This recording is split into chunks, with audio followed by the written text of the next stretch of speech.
I want to start by saying I don't know what really happened here, and I'm still trying to wrap my head around it. I'm hoping someone can help me with that. 3 nights ago, my fiancé, 29 years old, and I, 23 years old, were planning on just staying in for the night, which is not common for us. Around 8 p.m., we ended up getting a text from our friends saying they wanted to have a few drinks. I was already showered and in my skincare, so I took a pass, but my fiancé met up with them. This was really no big worry to me, as we can exist one without the other. However, around 11 p.m., he still wasn't home, even though he said he was going to be back after just a few drinks. I texted and asked if he was all good. He answered and said yes. I said, okay, love you and going to bed now. He said, love you too, see you soon. Around, I would say, maybe 1 in the morning, my boyfriend and my friends show up to our door. This was honestly not that surprising to me because we host a lot for games and parties. Sometimes we end up at our apartment whether we want to or not. I got up, put my robe on, let them in, and said hi. It was my fiancé, his best friend, and another couple we know. I went back to bed shortly after.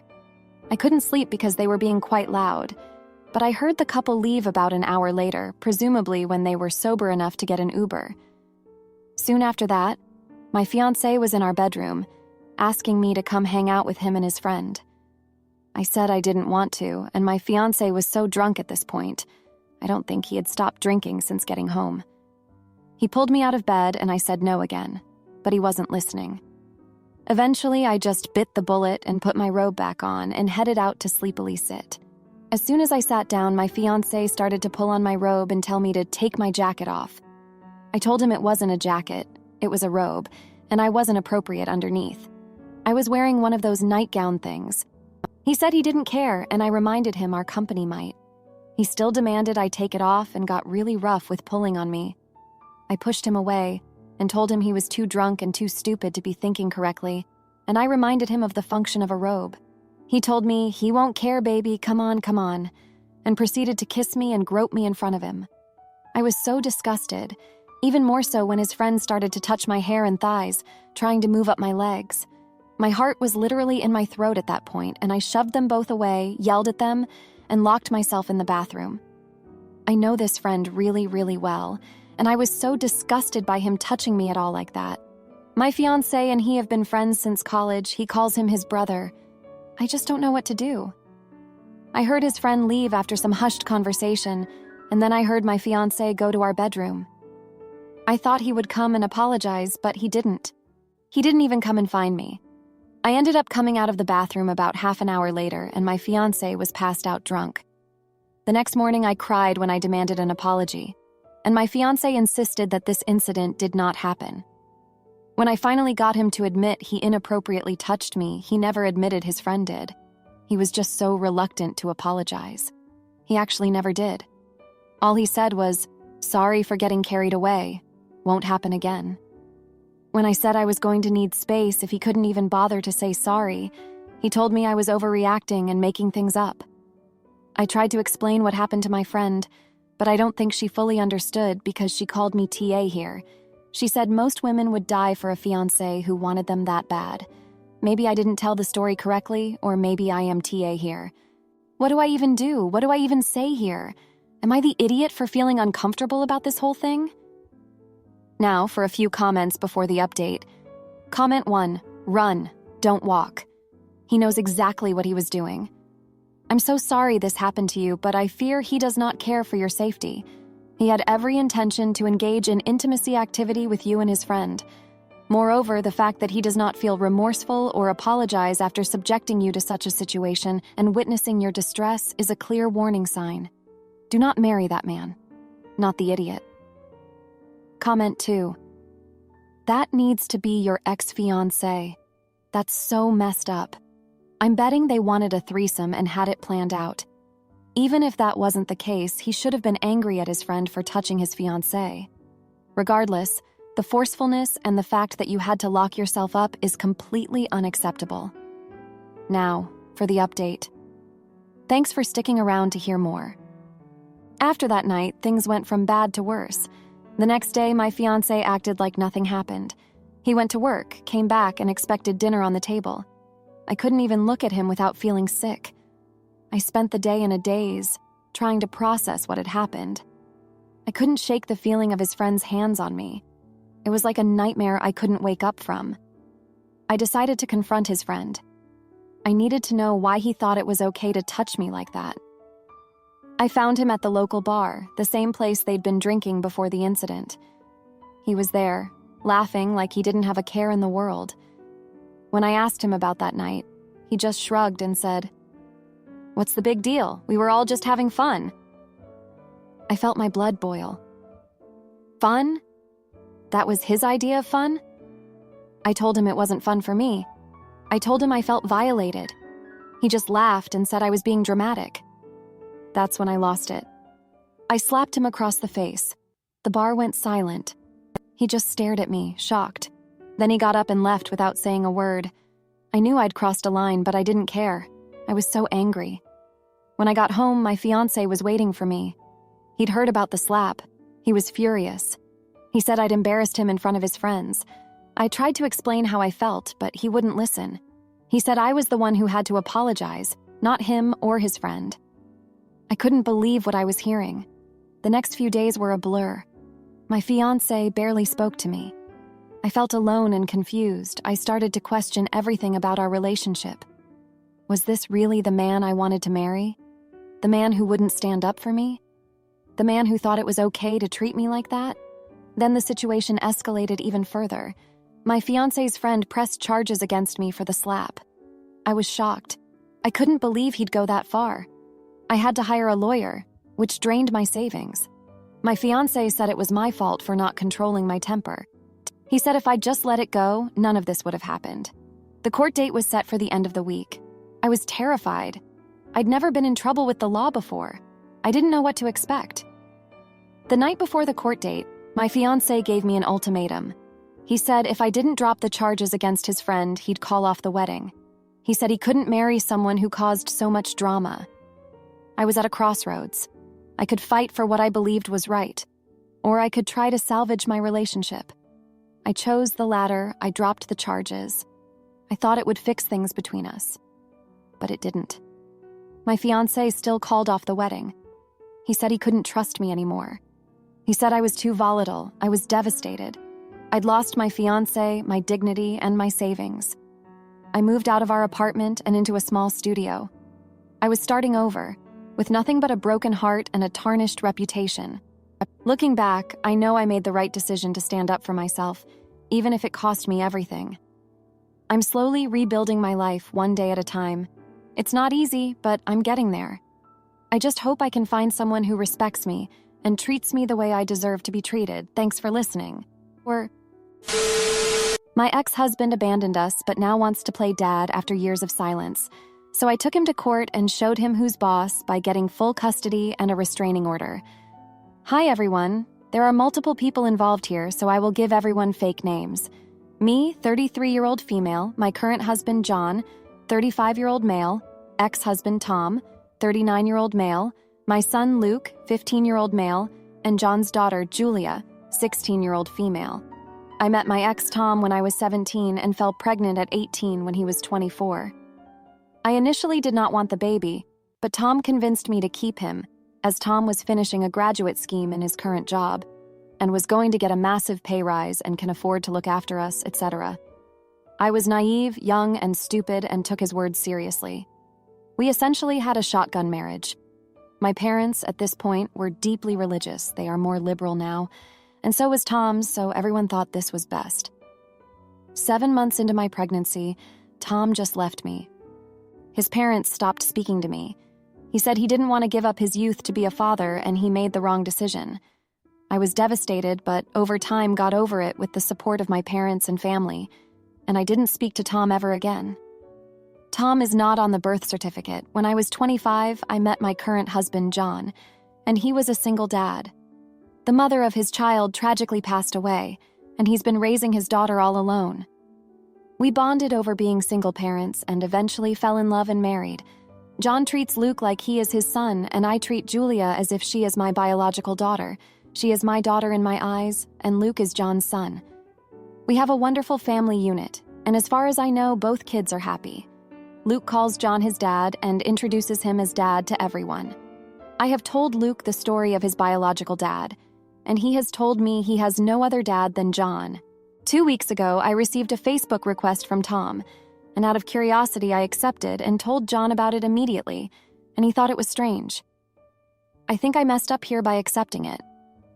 Tom told me he's sorry, and leaving was the biggest regret of his life. He told me he married a second time, and they got divorced because it turns out his health decisions have made him infertile. I don't know how true that is, but that's what he said. And Luke is the only child he has. He said he wants to bond with Luke, and Luke deserves to know who his real dad is. I went absolutely crazy and told him he's not allowed to go near Luke whatsoever, and he's not allowed to see him. I told him he is not on the birth certificate, and he has no legal right to see him, and the cruelty in his actions when he left me while I was pregnant showed me his true character, and I'm not letting him near my family. I deleted him from my friends list on Facebook, and John has been supporting me through this and reassuring me that everything will be okay. Yesterday, I received an email from Tom. How he found my email, I do not know, but he's threatening legal action and called me a vengeful witch. Am I wrong or a jerk for not letting him see Luke? Luke has told me many times he sees John as his dad and has no interest in even looking for his biological dad. To add, I have let Luke know some of the situation, not the calling me a witch part, and he does not want to see his biological dad. Extra info. Sorry I wrote this post quickly and in a panic. My marriage with Tom was annulled as we did not consummate the marriage. We live in the UK where it seems like rules may be different for leaving a name off the birth certificate. Luke knows Tom has been in contact with me recently and does not want to speak to Tom. After reading the comments, if Tom wants to take me to court, then he can, and I will lawyer up. Update. Thank you, everyone. I have emailed several lawyers I found online wanting advice. Some Googling of UK laws say that, if not named on the child's birth certificate, a father has no legal parental rights regarding that child.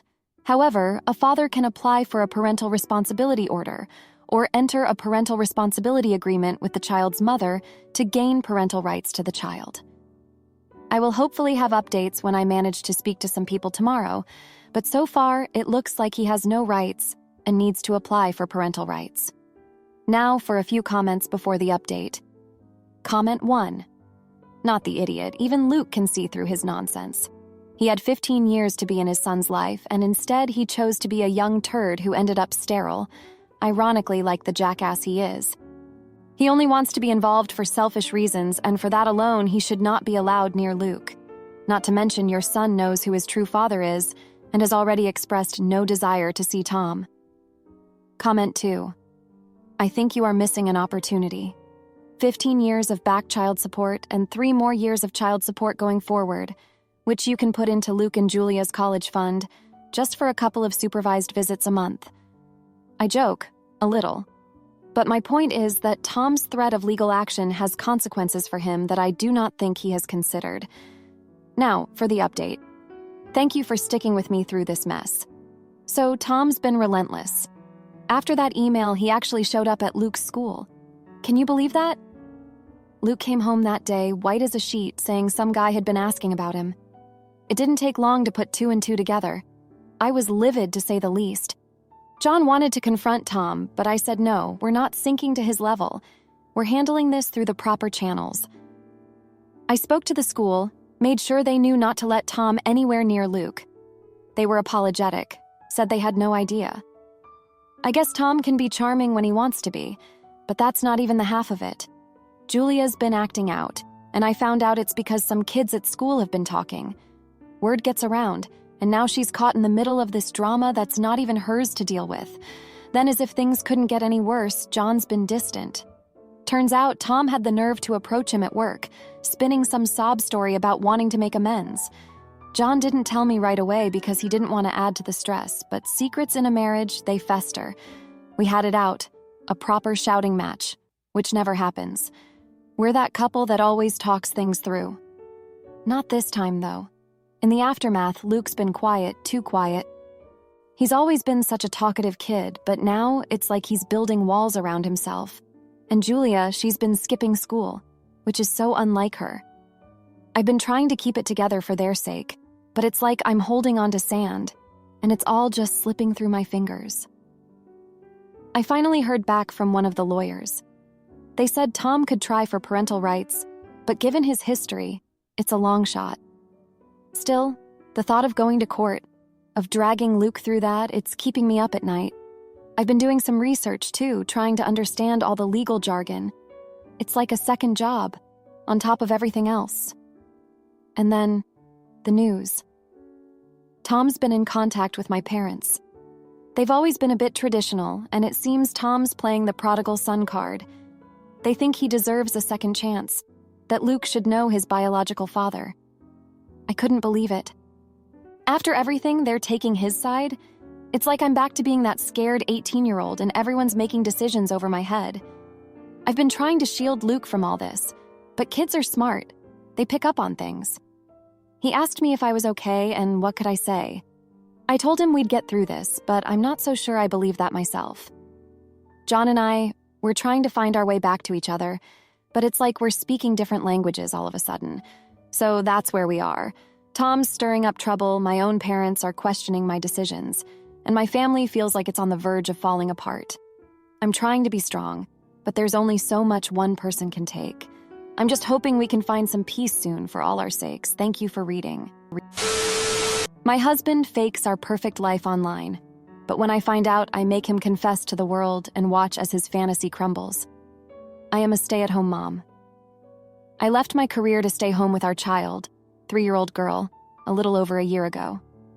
She's autistic and requires a lot of support. Being a stay-at-home parent was never in my plan. I do not like being without my own money. My husband makes a decent living for us as the sole earner. All that being said, I have taken to the role fairly easily.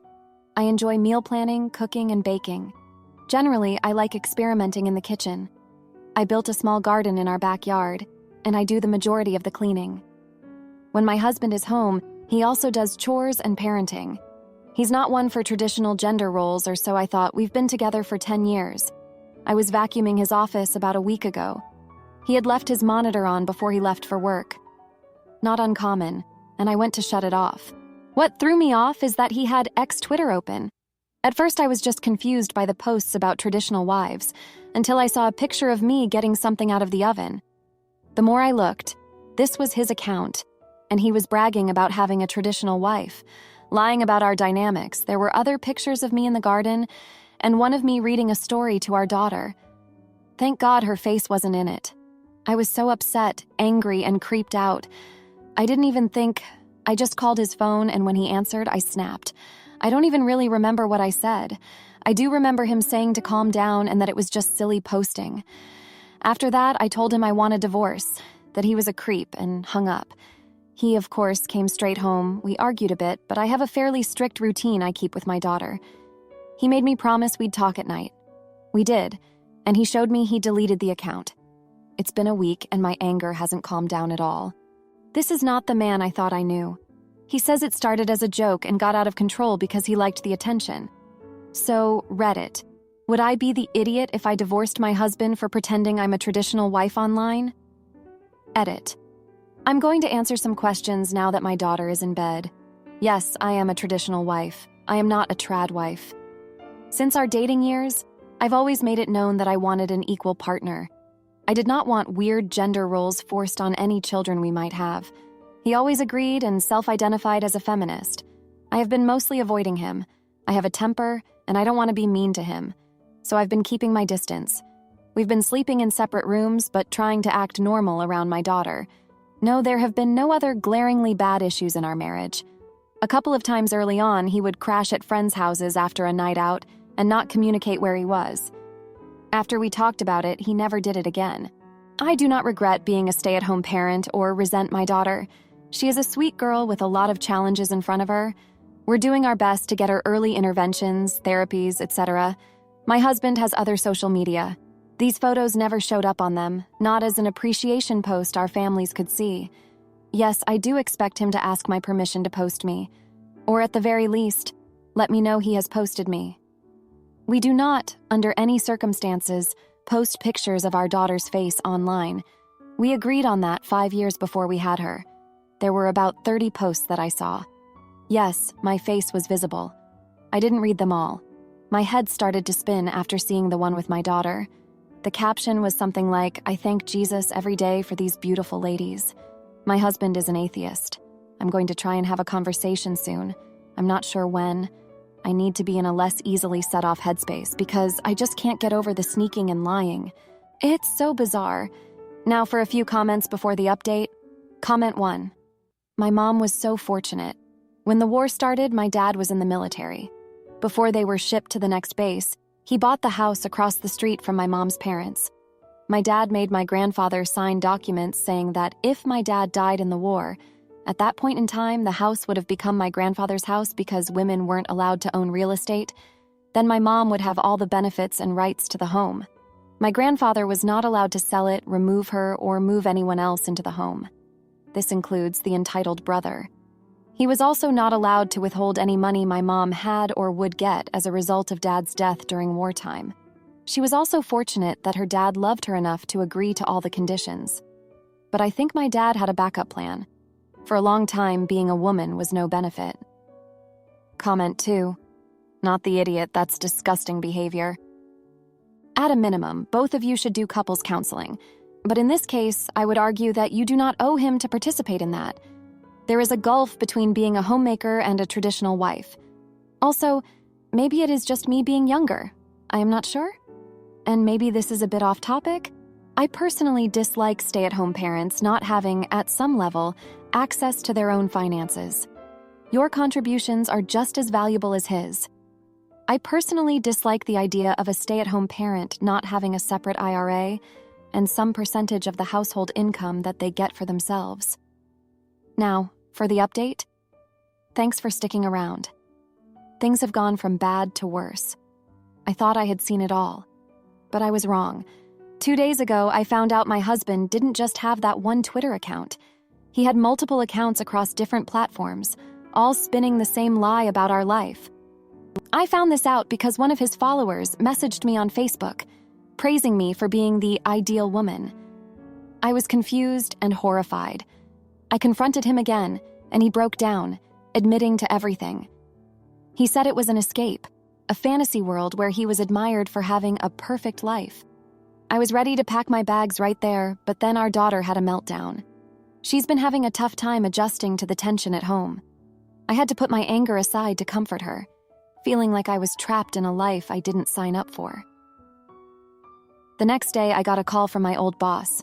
She offered me my job back, saying they hadn't been able to fill my position with someone as competent. It was tempting, a way out, but it would mean less time for my daughter who needs me now more than ever. That evening, my husband did something I never thought he would. He went online, on a live stream, and confessed to everything. He talked about his insecurities, his need for validation, and how he'd betrayed me. He apologized to his followers for deceiving them and to me for betraying my trust. It was a public shaming of his own making. I watched, feeling a mix of pity and disgust. The aftermath was immediate. People were supportive of me, but they also ridiculed him. He lost his online following, and some of his real-life friends distanced themselves. He looked so broken, so desperate for forgiveness. And in a moment of weakness, I felt sorry for him. I told him I forgave him, but I wasn't sure if we could ever go back to how things were.